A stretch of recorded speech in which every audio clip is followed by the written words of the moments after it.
Good morning, pre-algebra kids. So we're going to go ahead and move forward with math. So we have finished with that chapter 5, those kind of short little lessons, and we're going to do a little bit of review before the year is up. So not too much longer until summer, and you guys have graduated and you go to high school.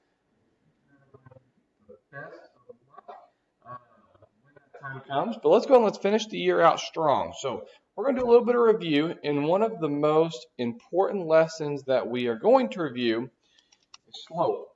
So that's what we're going to focus on this week. Is slope.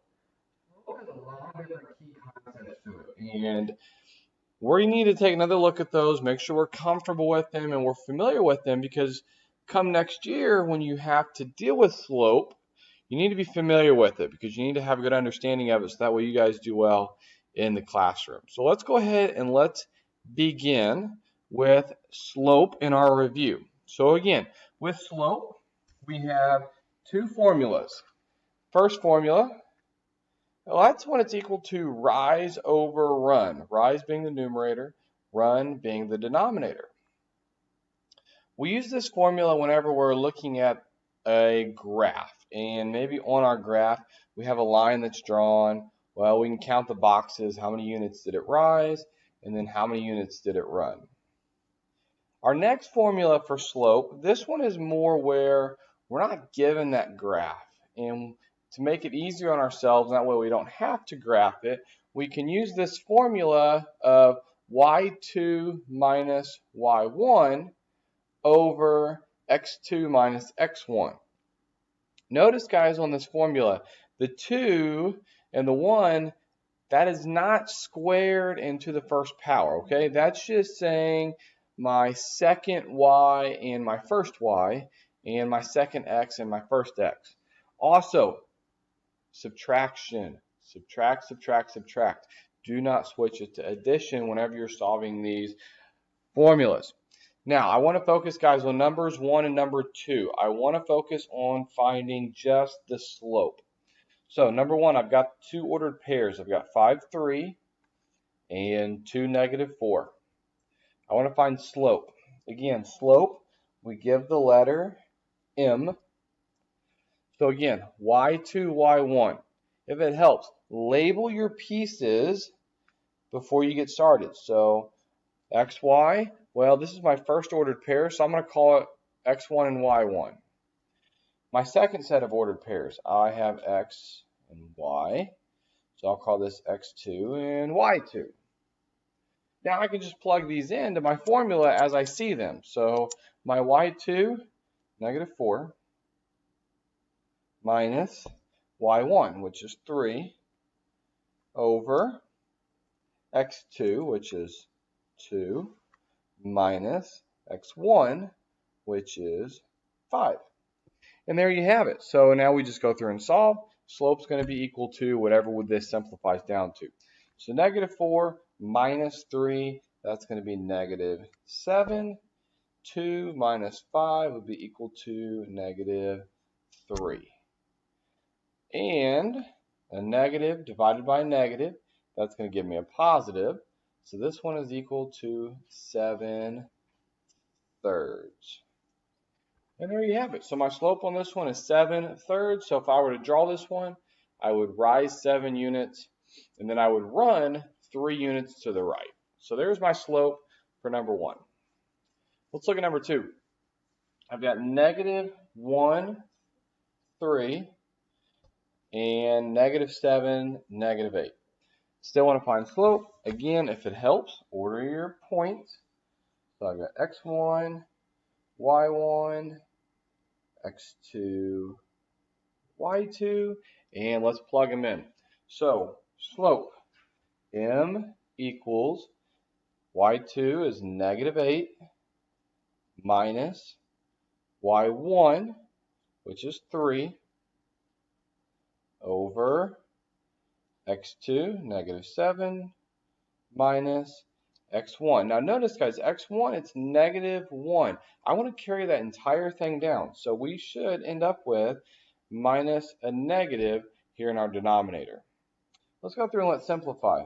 So negative 8 minus 3, that's going to be equal to negative 11. Now, minus and negative, that's going to turn into a double positive. So I'm looking at negative 7 plus 1, negative 6. Mr. Garrett did not do very well at coming out with even problems here. Just like on number 1, a negative divided by a negative is equal to 11 over 6.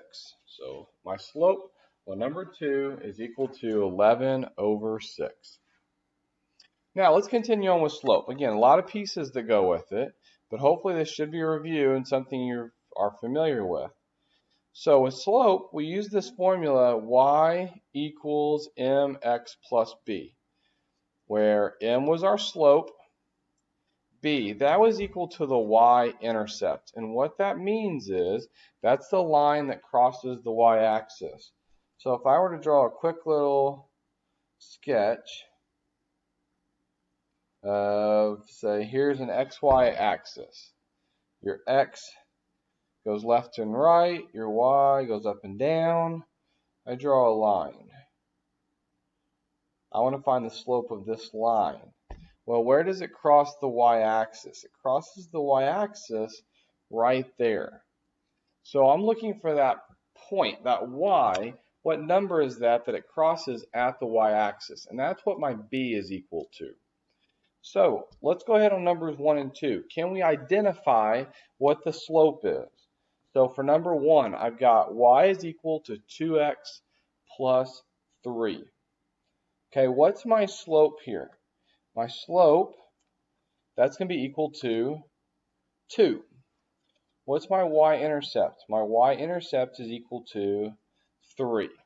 So can we identify it? Can we look at this equation, y equals mx plus b, and identify what the slope is and what is that y-intercept? Second equation, I've got y equals negative half x minus 3. This time, what's my slope? Well, my slope, it's always in front of x. So my slope is going to be equal to negative 1/2. My b, again, I want to keep that sign with it. So my b is equal to negative 3. And there we have it. Now, let's take that equation, that y equals mx plus b, and I want to graph it. I want to graph and see what this line is going to look like. So for numbers 3 and 4, I've got two equations that are in that y equals mx plus b form. So first, let's draw our xy axis. And I would make these somewhat large guys in your notebook. That way you can kind of see all your pieces, and I wouldn't smush them all together either. Okay, so I've got an xy axis. I'm going to label 2, 3. I'm just going to go to 4 in all directions. And 1, 2, 3, 4. And just kind of make it, guys, as even as possible, because the more evenly distributed your intervals are, it's going to just make it a whole lot easier to see your graph. Okay, so I want to graph this one. When you graph, always start with that y-intercept. On number 3, my y-intercept is negative 2. So that's my b. Again, that's where it crosses the y-axis. So this is my y-axis. It's going to cross at negative 2. So I'm going to go down to negative 2. And that's where it's going to cross. So I'm going to make a dot at negative 2. And if you'd like, you can also label that point as well. So that point is going to be labeled with 0, negative 2. My next point, my slope. Well, what did slope represent? My slope is 3. Remember, slope is rise over run. So if I turn 3 into a fraction, it's going to be 3 over 1. 3 is going to be the rise, so I'm going to go up 3. 1, 2, 3, and I'm going to run 1. So there we have it. There's my next point. My next point, it looks like, is going to be right at 1, 1. And then I'm just connecting my dots then. So draw a line straight through on both sides, and there you have it. There's your line. There's a line for y equals 3x minus 2. Let's do the same thing on number 4, and I'm going to again draw that xy graph, xy coordinate plane. Again, make your intervals as even as possible. Again, on this one, I think I'm going to go to 4 as well.